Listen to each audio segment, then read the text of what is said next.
As soon as I decided I was going to make a video on Call of Duty Black Ops 6, I've personally been referring to it as the big one.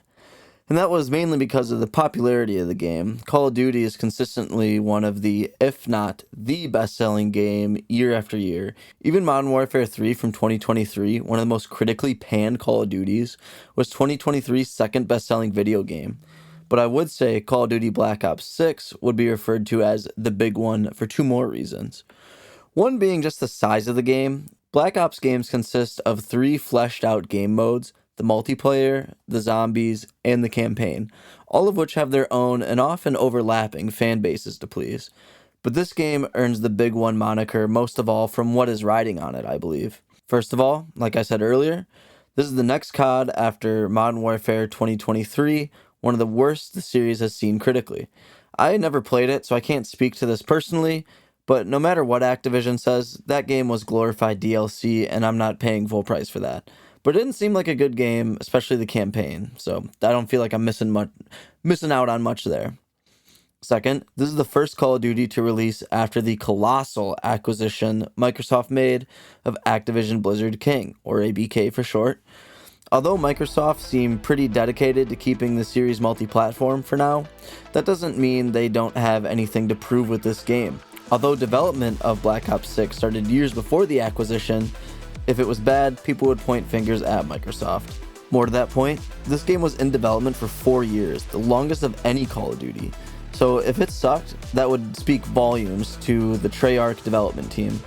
And lastly, since Microsoft acquired ABK, there was one question everyone was asking: is Call of Duty coming to Game Pass day one? Many people thought it wouldn't, as that would involve foregoing massive sales numbers, but others thought it would, with Microsoft using this as a Game Pass subscriber boost.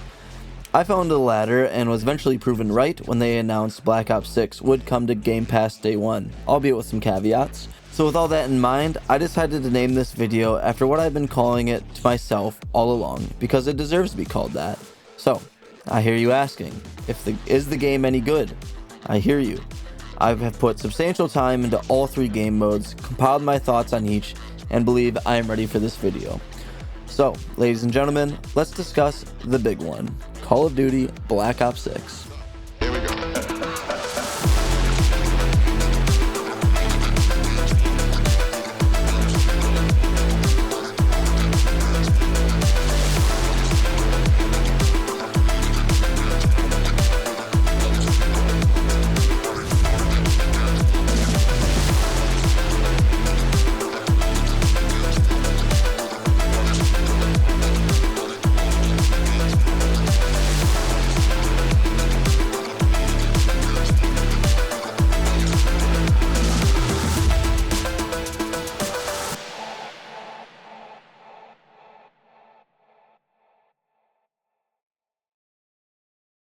Call of Duty Black Ops 6 was developed by Treyarch and Raven Software and published by Activision. It was released on October 25th, 2024 for PlayStation 4, PlayStation 5, Xbox One, Xbox Series consoles, and Windows PCs. I played it on PC through PC Game Pass, so all footage you are seeing was recorded from that platform using OBS. This is the first PC game in a while though. I didn't play on my Lenovo Legion Go at all, so I can't speak to the performance of the game on that machine or any other handheld PCs. Now, instead of giving a summary of the story here like I usually do, I'm going to give you a breakdown of how this review is going to go. With this game having three distinct and different game modes, I'm going to talk about them each separately as they are different enough to warrant their own sections. Also, I want to point out I am not a die-hard Call of Duty fan. I've not played every single one of them. Starting with the quote-unquote modern era of COD, if you will, that got kicked off with Call of Duty 4 back in 2007, I have played 13 of the 18 games. So most of them, yes, I have played, but not all. I am definitely a fair weather fan of the series, so keep that in mind during this review. But before we even get to the first section, I want to talk about the first issue I encountered with this game, and that is the Call of Duty HQ. Granted, I haven't spent a lot of time in it, as I just immediately select Black Ops 6 every time, but I just think that the whole point of the Call of Duty HQ is very pointless, especially with games taking up massive amounts of storage. Call of Duty kind of being the poster child for this nonetheless. I hate that precious gigabytes in my SSD are being used to house this pointless menu. Like, I select Black Ops 6 to play in the PC Game Pass app, and then I have to select the game again to actually play in the COD HQ. Such a pointless additional step in my opinion. I never heard a person say anything positive about the COD HQ, and it is clear why. But with that out of the way, let's start off by talking about the multiplayer. I want to try to stay away from talking about like playstyles I disagree with, we will say, for lack of a better term. But since the whole point of the multiplayer, like 90% of your experience with it is going to be interactions with other players and other playstyles, I feel like I have to touch on that a little bit through maybe not like necessarily talking about campers, but other experiences I have with how other people will play the game. This is the whole nature of the multiplayer. And sort of along those lines, let's start off by talking about riot shields, or more accurately, the lack of them in Black Ops 6. I am thankful Treyarch decided to take riot shields out of this game. I felt those were always kind of out of place in Call of Duty multiplayer, as they really disrupted the flow of the game. They're almost like a boss fight in an online PvP game. I definitely didn't have as much of an issue with them once Thermite was introduced, and that was pretty much like an anti-riot shield device. But at the same time, Thermite was the solution to a problem that shouldn't have existed. But along the lines of throwables like Thermite, I think the throwables in this game are just a little too much. The grenade spam in this Call of Duty is all too real. It seems like a lot of the time I am not playing Call of Duty. It feels like I am playing Fall Guys, trying to dodge obstacles in the form of grenades, semtexes, fire grenades, so on and so forth. And I know they aren't throwables per se, but honestly, those landmines of both kinds can get tossed into this. This is made even worse on mosh pit maps, aka the smaller ones like Nuketown, Stakeout, and Pit. And you may be saying, but Cam, just use trophy system. Reasonably so, that's a reasonable thing to say, but my playstyle of playing Call of Duty is hitting the sprint button and not letting go of it. So sitting by a trophy system all game would not be very fun for me. Again, a solution to a problem that shouldn't exist. I personally think that it is time to remove throwables from the game, at least the explosive ones. Throwing knives and tomahawks are a little different since you gotta be accurate and those aren't explosive based. But when it comes to grenades and the like, let's just fault them. Tactical equipment is fine, I guess, so I don't think they're nearly as much of an issue, despite a few times I get flashed 2 or 3 times within a matter of seconds, but I can usually survive that. What is harder to survive is an airstrike worth of grenades getting hurled my way every 3 seconds, especially when it comes to zone objective based games like Domination and Headquarters. I am enjoying the new game mode of Kill Order though. In this game mode, there are normal enemies and there are HVTs. There's 1 HVT per team at a time and they are chosen at random from what I can tell. You earn points by killing normal enemies as well as extra points for the HVT, but the HVT gets 3 armor plates equipped, 3 more as backup, and will always get knocked down instead of killed, where you can last stand until someone on your team revives you or someone from the other team delivers a killing blow. I am really enjoying this because it is a nice spin on the kill-based game modes. Having to protect your HVT teammates can make for some epic moments, as well as trying to take the enemies out. So just kind of a really fun game mode overall. I wasn't expecting that, them to introduce a new game mode like this, but really enjoying it.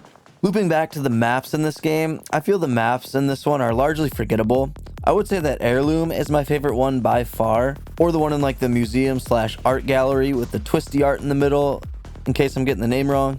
I really like the twisty bit in the middle, as it is fun to chase enemies in there or use it as some cover to cross the big otherwise open main room. And I really enjoy symmetrical map, and this one is largely, if not perfectly symmetrical, but this is really the only map I can think of that stands out as me liking it. Subsonic isn't bad, but it's not great either. But what does stick out are the ones that are bad, as there are many of them. Lowtown in particular is one of my least favorite maps in Call of Duty history. It's right up there with Piccadilly, as it is simply just too huge and too big, causing it to be hard to find enemies and very slow-paced games when in this map. But other standout bad ones are Scud and Vorkuta as well, but I largely feel they missed the mark when it comes to maps overall this time around. And now for the main event of Call of Duty multiplayer, the weapons and class building. Starting with guns, I feel these guns are overall a solid little roundup. I would have liked to see a little more of them, particularly in the shotgun and pistol category, but since Call of Duty is a live service game, I have to assume more guns and weapons are waiting in the rafters ready to go. But while we are on the shotguns, there are only two, which is the least amount of any primary weapon category, and I think they both just kind of suck. Although I believe the pump one to be the better of the two, they are both just kind of dog shit. On the complete opposite side of that, I really am enjoying the LMGs, in particular the final one you unlock, whatever the fuck it's called. I just need more than a 50 round mag on that thing, and everything will be peachy. Everything else like throwables, tacticals, perks, and field upgrades, I'm not the best person to speak on this, as I equip all the same ones to all my classes. I run the same perks, equipment, throwables, and field upgrades on every class. However, there are two distinctively new aspects to class building I have observed. That would be the quote-unquote mega perk and the wild card. The mega perk is an extra perk you get if your normal 3 perks are all of the same category / color. I've not tried these as I'm very stuck in my ways and use 2 red perks along with 1 green one, mainly to maximize the amount of care packages I get. So Bankroll and Tactician, I think is what it is called, are staples of my loadouts. But because of that, I am unable to get the mega perks as they are red and green respectively. But the wild cards are a cool addition, despite me only using 1, but I can't imagine not using this one. And it is the starting one that gives you 3 tacticals instead of 1. I run stim shot on all my classes, and I don't think I can go back to using just 1 stim after having 3 of them in my inventory for so long. But there are other ones like that allow you to put more attachments on your gun. You get like to choose an additional 1 or 2 perks. I think that's a cool gameplay change that is a nice addition to Black Ops 6. All in all though, this game fills that gross gamer brain part of me that just wants to spawn and shoot at the enemy people until I get shot and die and do it all over again. When I go a while without playing a FPS multiplayer game, at least a fast-paced one, I feel the need to play a COD-esque game. To me, COD multiplayer is something to help scratch a specific itch I get from time to time, and Black Ops 6 is good enough to scratch that itch. It doesn't rise to the heights of my 2 favorite multiplayers of Black Ops 1 and Modern Warfare 2019, but it is good enough to satisfy my caveman brain, and that is really all I can ask for. So overall, the multiplayer gets the Milkman stamp of approval.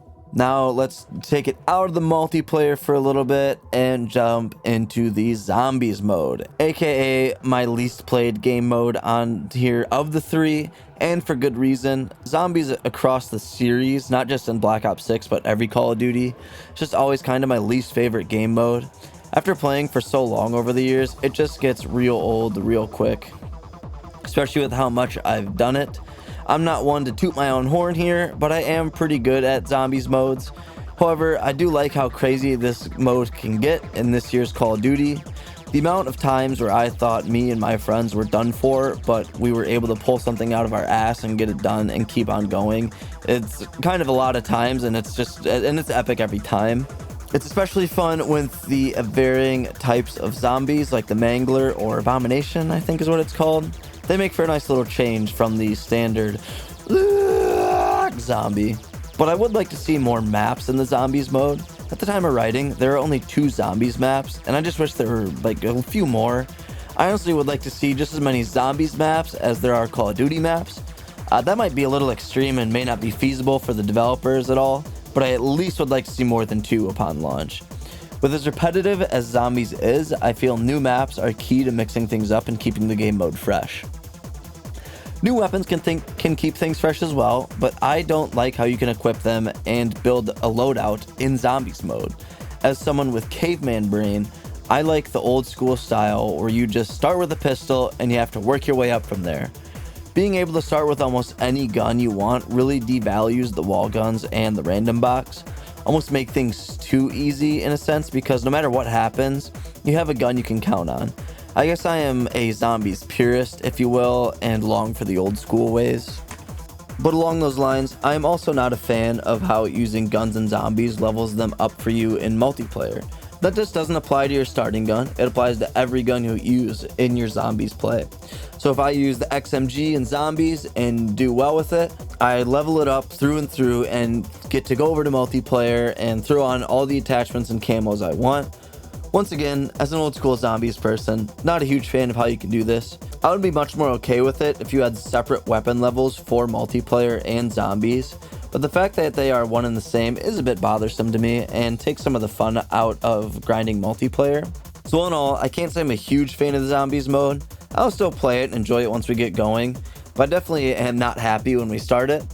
I will say my friends and I have not really tried the Easter eggs at all. We did do the bowling one on whatever the town map is called, and that was pretty cool, but I am seeing a boss fight against some giant monster on Terminus that I have not attempted to try. I probably will get to those at some point, but as someone who has poured countless hours into doing the whole ending staff bullshit on the zombies map of Origins back in the day, I can't say I'm eager to do more Easter egg stuff. But all in all, this zombies mode is a narrow win in the end. More maps would be nice, which I'm sure more will get added, but I can't talk about the future. I can only talk about what I have here and now. But like I said, I'll give the zombies mode a very small W. And that's really all I got to say on the zombies. So last but not least, let's talk campaign. Hot take alert, I believe Modern Warfare 2 from 2022 has the best Call of Duty campaign, and the original Modern Warfare Call of Duty 4 being my second favorite. Overall, I definitely prefer Modern Warfare campaigns over Black Ops ones, as they are usually a bit more grounded to an extent. Still crazy, I know, but Black Ops campaigns typically just get a little too wild, zany, and out there for my liking. In the Black Ops 6 campaign, you primarily play as Case, and you start out in Iraq with Troy Marshall and Jane Haro. While there, you run into a familiar face, Russell Adler. He tells you to relay a message to Frank Woods, then the team heads to a home base. While there, the group discovers that something isn't quite right, and that a deadly weapon will soon be unleashed in the United States, and it is their job to stop it, all without alerting the CIA. If that sounds incredibly vague, that's on purpose, because I really want to stay away from spoilers here. They take some swings in this campaign. They take some swings. Based on past Call of Duty campaigns, this one seems to be a little more different in terms of progression. The main difference is that in between missions, you go back to a home base and have the chance to upgrade your abilities and whatnot. You do this by collecting money when out in the world and on a mission, as well as there being little puzzles within the base to solve and aid you further. I know they kind of did something like this in Cold War, but I don't remember doing a lot of upgrading and such in Cold War. I could be misremembering because I wasn't a fan of that campaign at all, really. So maybe I kind of blocked it out of my memory. But this is definitely a new little twist with the upgrades and you collecting cash out in the world to purchase said upgrades. But at the same time, this kind of kills the pacing a little bit. Call of Duty campaigns, I feel like, are always about heart racing action and just explosions, being stealthy when it needs to, like heart racing stealth as well, and just moseying around this house doing whatever it is you gotta do around it. Kind of kills the pacing and the vibe that I like from Call of Duty campaigns. Like I said, it's kind of fresh and new in a way, with the exception of Cold War, so I'm a little indifferent on it. There are also a couple of semi-open world missions where you have some liberties on how you approach things. For example, there is a mission where you and the team have access to a Jeep to drive around. You can either go straight for the main objectives, or you can do some side stuff to make the main objective easier, earn some extra money, and uncover a short story and learn about some off-screen fates. There was another mission where you could take things incredibly stealthy, go in guns blazing, or a mixture of the two. Once again, kind of nice to just see a little twist here and there, especially with COD campaigns. Like I said, the missions are usually pretty linear, don't give you a lot of freedom. So it's nice when every so often, I don't want every mission to be like that, because part of the reason I like Call of Duty campaigns is their simplicity. But it is kind of nice to get just a mission here and there that mixes things up a little bit. Overall though, this is a Black Ops campaign, so it definitely gets wild, zany, crazy, and out there. And as discussed earlier, I'm not the biggest fan of the wild and crazy happenings of the Black Ops campaigns. So this definitely doesn't crack my top campaigns, but I would definitely say it is worth playing. When I first started it and got a couple missions in, I didn't think I was going to like it at all, as it definitely started out a little slow to me. But without spoiling anything, things really picked up once I got to the mission that starts out with you falling down an elevator shaft, which kind of ironically was easily my favorite mission in the game. But yeah, all in all, I would call the campaign good, but not great. So there you have it, a little summary on all the game modes Call of Duty Black Ops 6 has on offer. Does the big one live up to expectations? I would say yes, it does. I wouldn't say it is the best Call of Duty ever in any aspect, you take like multiplayer, campaign, or zombies. And I wouldn't even say it is one of my favorite Call of Duties. But with that being said, I am enjoying my time with it. I would call it a successful Call of Duty. Yeah, it's not perfect, but that doesn't mean it's not fun. If you have Game Pass Ultimate or PC Game Pass and are on the fence about downloading it, I would say it is most definitely worth downloading, since with Game Pass you really have nothing to lose. But if you play on PlayStation or you don't have a Game Pass subscription, I honestly would say Black Ops 6 is fully worth the $70 price point. Yeah, it is a live service game, so there is a lot of monetization in it, but I have never felt the need to put any money into it past the initial purchase slash Game Pass subscription price. And that goes for every Call of Duty. So I think it is worth getting, no matter how you end up getting it. But I will say I stand by the fact that there is no need for a new Call of Duty every year. I would like to see some more time between games, personally. But despite that, Call of Duty is kind of a weird game series. It's not a sports game, yet it has some very big similarities to one. There's a new one every year, like every major sports game, and just like every major sports game, it kind of sells gangbusters. The frustrating part of that is, like sports games, it sells gangbusters regardless of quality. As someone who wants to see gaming thrive and developers create their dreams, it's hard for me to stomach that some of these shitty games sell like crazy, the companies make tons of money, and then just keep cranking out Rush similar to the last games. But when it comes to those games, especially with the Call of Duty series, the pill is a little easier to swallow when the games are good. So in the case of Call of Duty Black Ops 6, that pill will go down largely without a fight. Friendly HVT on site. Keep them safe. Sniper, take cover!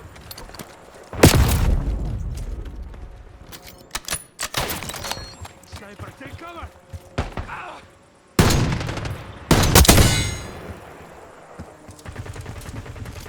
HVT under fire. Repeat, HVT under fire.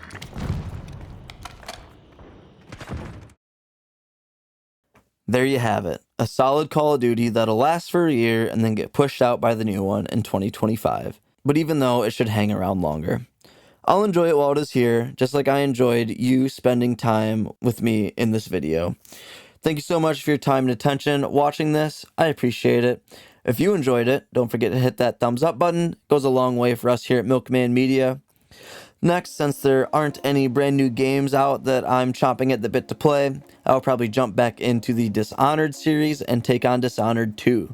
So make sure you subscribe to the channel so you don't miss that, as well as anything else I put out to nourish all your gaming and food needs. Lastly, let's talk Call of Duty in the comments. This series has a habit of pulling extreme opinions out of people, both positive and negative, and I want to hear what you think on this game and the series as a whole, so please let me know what you think down below, or anything else that's on your mind. Let me know. I like to talk about all kinds of stuff. Thank you again for watching this video. I'll talk to you in the comments, and as always, I'll see you in the next one.